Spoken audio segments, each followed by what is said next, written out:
Halo anak-anak kelas 11, kembali lagi di pembelajaran online biologi. Jadi, sebelum kalian simak video ini, jangan lupa like dan tekan lonceng untuk subscribe video ini. Thank you! Anak-anak, hari ini kita masuk materi pembelahan sel. Nah, pembelahan sel ini merupakan bagian daripada reproduksi sel, yang mana pembelahan sel adalah suatu proses yang membagi satu sel induk menjadi dua atau lebih sel anak dengan cara membelah diri. Proses ini terjadi pada organisme uniseluler maupun multiseluler. Untuk lebih lengkapnya, silakan simak video ini ya. Nah, pembelahan sel sendiri, ya, ini terbagi menjadi 3 jenis. Yang pertama yaitu amitosis. A ini tanpa, mitosis pembelahan inti. Jadi amitosis ini dapat diartikan proses pembelahan yang terjadi secara langsung tanpa melalui tahapan tertentu. Ya, tahapan tertentu apa yang dimaksud nanti kita lihat di mitosis dan meiosis. Umumnya, amitosis ini terjadi pada organisme apa? Organisme prokariotik yang contohnya adalah bakteri. Nah, ini definisinya secara singkat. Nah, untuk prosesnya silahkan kalian lihat gambar di samping. Nah, yang pertama itu proses replikasi DNA dan elongasi. Masih ingat apa artinya? Replikasi artinya penggandaan, ya. DNA-nya sudah melekuk menjadi dua, ya. Kemudian di sini selnya sudah mengalami pemanjangan. Masuk ke tahap kedua, dinding sel, ya, ini dinding sel dan membran plasmanya sudah mulai melakukan pelekukan. Jadi ini sudah OTW menjadi dua sel, tapi belum, karena baru melekuk saja. Kemudian ini sekatnya sudah mulai terbentuk dengan sempurna, di mana membran selnya sudah mempunyai membran sel sendiri-sendiri, sedangkan dinding selnya ini masih melekuk, dan terakhir selnya akan memisah menjadi dua, ya, terpisah jadi dua ya anak-anak, ini dan ini. Ini namanya proses pembelahan secara langsung atau dikenal sebagai proses pembelahan biner, ya. Jenis proses pembelahan sel selanjutnya itu ada mitosis, kemudian ada meiosis. Mitosis dan meiosis ini melalui tahapan yang hampir sama, ya. Jadi bedanya dengan amitosis, kalau mitosis dan meiosis ini melalui tahapan-tahapan tertentu yang ibu singkat sebagai putu meante, ya. Jadi seharusnya ada I putu meante, tetapi karena tidak semua proses meiosis itu mengalami proses yang namanya interfase, jadi ibu singkat proses yang secara umum saja putu meante, di mana P-nya ini adalah profase, kemudian M-nya itu adalah metafase, A-nya itu adalah anafase, dan T-nya adalah telofase. Ini adalah cara mengingat proses-proses yang terjadi pada pembelahan sel, yaitu pada mitosis dan meiosis. Masuk ke proses mitosis. Jadi dalam proses mitosis ada beberapa hal yang harus kalian ketahui. Yang pertama, lokasinya ini terjadi di sel tubuh atau sel somatis. Kemudian fungsinya untuk pertumbuhan dan regenerasi sel. Regenerasi sel ini artinya perbaikan sel-sel yang rusak. Kemudian hasilnya yaitu dua sel anakan yang sifatnya sama dengan induknya atau sering disebut dengan 2N atau diploid. Nah, tiap sel ini biasanya mengalami atau mempunyai siklus sel. Ya, ini gambarnya. Jadi untuk siklus sel ini dari G1 atau G1 ini G-nya itu adalah gap 1 sampai sintesis, kemudian sampai gap 2 merupakan proses yang namanya atau tahapan interfase, ya. Kemudian yang ini merupakan proses pembelahan sel atau mitosisnya. Ulangin sekali lagi, ini merupakan siklus sel. Siklus sel itu terdiri atas dua fase. Yang pertama, interfase yang terdiri dari gap 1, sintesis, dan gap 2, dan proses pembelahan sel, ya, seperti itu. Tahapan pertama yang akan Ibu bahas yaitu tahap interfase. Pada tahap ini merupakan tahapan persiapan untuk mitosis, ya. Interfase merupakan fase terpanjang dari siklus sel. Nah, pada saat interfase, sel tidak menunjukkan adanya perubahan morfologi, tetapi sel tersebut aktif melakukan metabolisme sebelum terjadinya proses mitosis atau pembelahan berikutnya.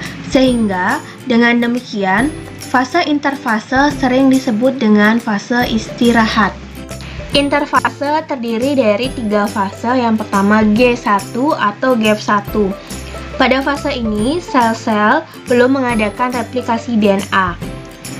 Pada fase ini terjadi proses pembentukan organel-organel sel dan pertumbuhan sel. Ini gap 1. Kemudian pada fase sintesis, di sini DNA sudah melakukan atau mengadakan replikasi DNA.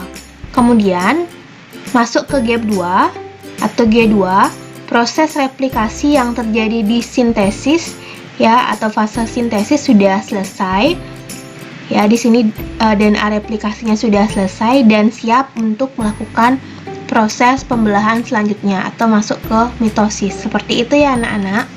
Nah, seperti yang kalian lihat, ini merupakan gambaran pada fase gap 2 dari interfase. Di sini yang bisa kalian lihat adalah kromatinnya sudah berduplikasi. Jadi kromatin ini bentuknya berupa benang halus, ya, jumlahnya sangat banyak. Kemudian setelah memasuki interfase akan masuk ke tahapan mitosis awal yaitu profase. Nah, bisa kalian bedakan gambarnya. Di sini masih dalam bentuk kromatin, sedangkan di sini benang-benang kromatin memendek dan menebal membentuk yang namanya kromatid, ya. Ini adalah kromosom yang terdiri atas 2 kembaran kromatid, ya. Ini kromosom, ya. Kemudian di sini bagian tengahnya namanya sentromer. Dan di sini kalian lihat, ya, ini sentrosomnya, ini kan masih di tengah, sedangkan ini sudah mulai menuju ke kutubnya masing-masing. Itu bedanya. Di sini masih yang namanya kromatin, di sini dia sudah membentuk kromosom seperti itu. Nah, selanjutnya masuk ke tahapan prometafase. Jadi prometafase atau metafase awal, ya, bisa kalian lihat dari gambar sebelumnya dibandingkan. Jadi si sentrosom sudah berada di bagian kutubnya masing-masing. Ini di kutubnya masing-masing. Dan mikrotubulusnya sudah terlihat jelas, ya, ini mikrotubulus. Kemudian kromosomnya masih terdiri atas 2 kromatid. Ini dia mulai berjejer di bidang ekuator. Kemudian masuk ke metafase, ya. Jadi metafase, meta di tengah, fase-fase. Jadi fase di mana kromosom itu berjejer di bidang ekuator atau di tengah-tengah seperti ini. Itu perbedaannya dari setiap fase, ya. Nah, sekarang kita masuk ke anafase, ya. Dari metafase ke anafase bisa dilihat bedanya. Kalau tadi di metafase kromosomnya berada di bidang ekuator atau berada di tengah-tengah, sekarang si kromosomnya dia memecah, ya. Kromosomnya terpecah menjadi kromatid. Ini kan kromosom terdiri atas 2 kromatid kembaran, ya. Jadi ini terpecah, ada bagian yang menuju ke utara dan ada bagian yang menuju ke selatan. Jadi seperti ini, pisah dia, gitu, dengan membawa sentromernya masing-masing. Ya, jadi anafase itu kromatidnya sudah menuju ke kutub masing-masing, ya. Nah, kita masuk ke tahapan akhir daripada mitosis yaitu telofase. Seperti yang kalian lihat, kalau tadi di anafase dia sudah bergerak menuju kutubnya masing-masing. Nah, pada saat dia bergerak di kutubnya masing-masing, si kromatid ini akan mengalami pemanjangan menjadi kromatin dan menipis, ya. Kemudian kumpulan kromatin akan membentuk anak inti. Ya, di sini juga sudah terjadi yang namanya sitokinesis. Ya, artinya sitokinesis itu adalah pembelahan sitoplasma sel yang seperti angka 8. Ya, nanti dia akan membelah secara sempurna membentuk 2 sel anakan. Ya, 2 sel anakan. Jadi hasil akhir daripada mitosis yaitu 2 sel anakan atau 2 sel anak. Seperti itu ya anak-anak. Selanjutnya masuk ke tahapan meiosis. Jadi meiosis ini pertama yang harus kalian ketahui, lokasinya terdapat di sel gamet atau sel germinal atau nama lainnya sel kelamin. Kemudian fungsinya untuk pembentukan sel gamet. Sel gamet itu sel ovum, sel sperma ya. Kemudian hasilnya yaitu 4 sel anak ya. Sifatnya setengah dari induknya atau N. Kemudian mengalami proses 2 kali karena meiosis dibagi menjadi 2, meiosis 1 dan meiosis 2.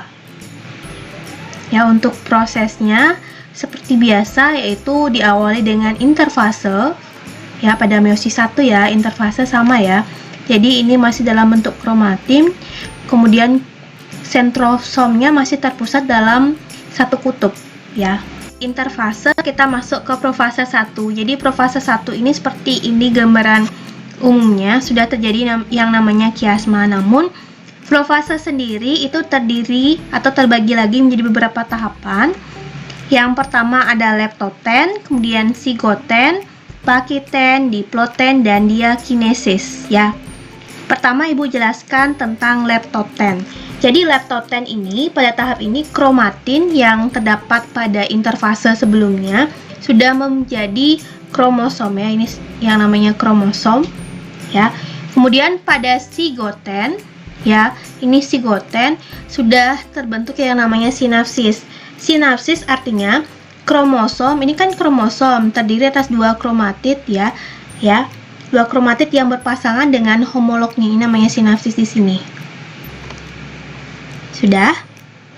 Nah, selanjutnya pada pakiten, proses sinapsis sudah terbentuk sempurna. Nah, pada fase pakiten ini ya, setiap kromosom ya, ini setiap kromosom yang berpasangan sudah mengandung 4 kromatid ya, 1, 2, 3, 4 ya, yang disebut dengan bivalen atau tetrad. Pada fase ini sudah juga mulai terjadi yang namanya crossing over ya, pindah silang seperti itu. Ini gambaran pindah silang. Jadi ini kromosom A, ini kromosom B. Jadi pindah silang saling bertautan.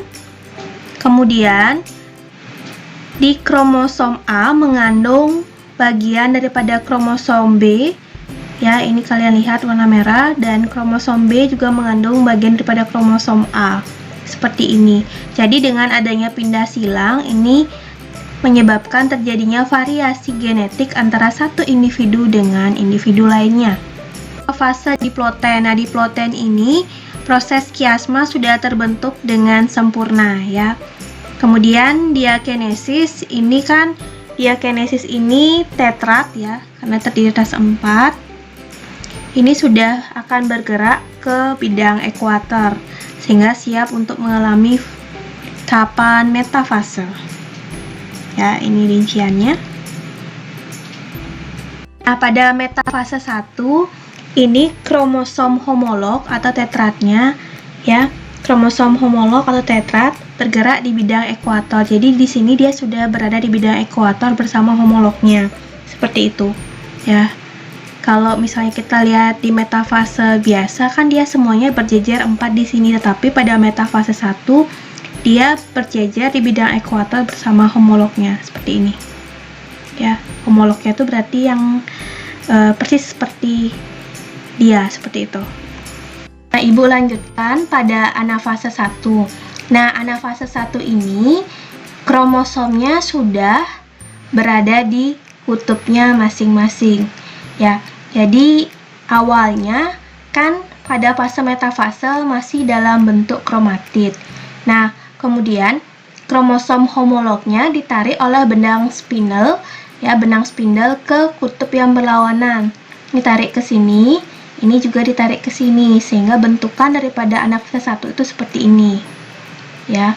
Kemudian setelah anafase 1 akan masuk ke telofase 1. Nah, telofase sudah terjadi sitokinesis atau pembelahan sitoplasma menjadi 2 sel anakan. Ya, 2 sel anakan dengan kromosom yang sudah haploid. Ya, nanti ini akan menghasilkan 2 sel anakan.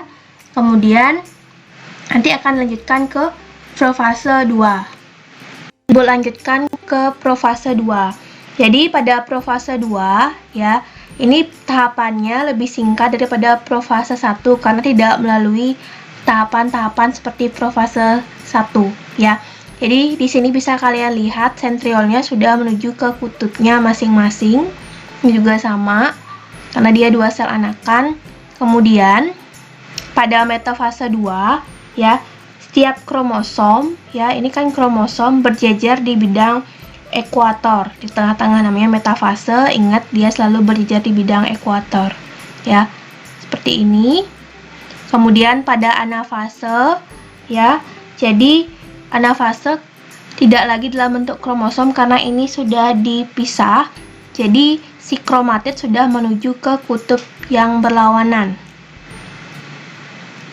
Seperti ini. Kemudian telofase juga sudah terjadi yang namanya sitokinesis. Ya, sitokinesis seperti ini, seperti yang Ibu jelaskan sebelumnya. Dan di sini ya, si kromatid sudah kembali membentuk yang namanya kromatin, sehingga nanti akan membentuk 4 sel anakan, 1, 2, 3, 4. Ya, sekian untuk proses meiosis.